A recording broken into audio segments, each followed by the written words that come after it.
বিশ্ব পর্যটন দিবস আজ। পর্যটন দিবসে আমরা দেখে নেব নয়নাভিরাম বাংলাদেশের পর্যটন চিত্র।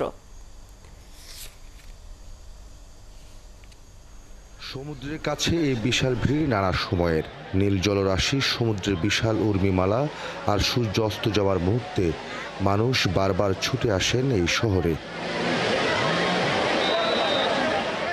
কিন্তু ঋতুভেদে বৃষ্টির পানিতে জলাবদ্ধ শহর, মৌসুম ঘিরে হোটেল মোটেল রেস্টুরেন্টে অতিরিক্ত ভাড়া দাম, ইজি বাইক, রিক্সা, টিকটক, ফটোগ্রাফারদের অশুভ আচরণ, ছিনতাই এসবই দেশের প্রধান পর্যটন শহরের শিরোনাম। অথচ এখানে পর্যাপ্ত বিনোদন আমোদ প্রমোদের আয়োজনের আশা করেন সবাই। পর্যটন খাতে একটু উদ্যোগ নেওয়া সেটা কর্তৃপক্ষের উচিত, এবং হচ্ছে এই যে রাজনৈতিক অস্থিরতা আর হচ্ছে এদিকে বন্যা, এসবের কারণে কিন্তু অনেক পর্যটন এটা আসা যাওয়া এটা বন্ধ হয়ে গেছে। কক্সবাজারের যে আমাদের কোস্টাল ট্যুরিজম, পৃথিবীতে এখন একটা উদীয়মান একটা পর্যটন শিল্প হচ্ছে কোস্টাল ট্যুরিজম, এটা কিন্তু আমরা প্রমোট করতে পারিনি।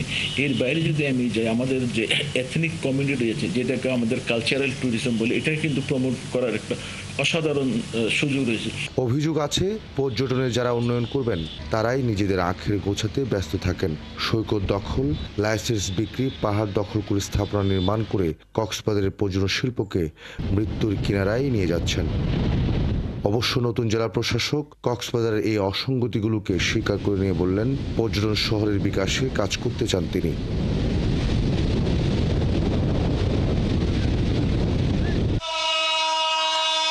তবে এত কিছুর মাঝেও কক্সবাজারের ট্রেন চলাচল পর্যটকদের স্বস্তি দিচ্ছে।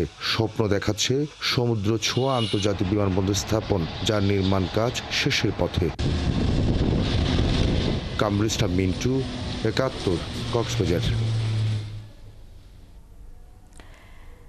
বিশ্বের দীর্ঘতম সমুদ্র সৈকতকে ঘিরে গড়ে ওঠা পর্যটন শহর কক্সবাজারে দিবসটি পালন করা হচ্ছে। দিনটি উপলক্ষে রয়েছে নানা আয়োজন।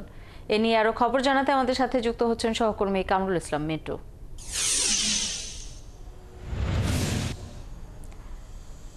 মিন্টু, বিশ্ব পর্যটন দিবস উপলক্ষে কি আয়োজন রয়েছে আজ কক্সবাজারে? কখন শুরু হবে সেই আয়োজন এবং পর্যটন সংশ্লিষ্টরা এই বিষয়ে কি বলছেন? শাওন শুরু হয়ে গেছে। পর্যটন দিবস উপলক্ষে নানা আয়োজন, যেটা কক্সবাজারে আয়োজন করা হচ্ছে, শুরু হয়ে গেছে। সকালে রেলি হয়েছে, কিছুক্ষণ আগে রেলি হয়েছে। আপনি পর্যটন দিবসের সফলতা কামনা করে মিছিল আপনি শুরু।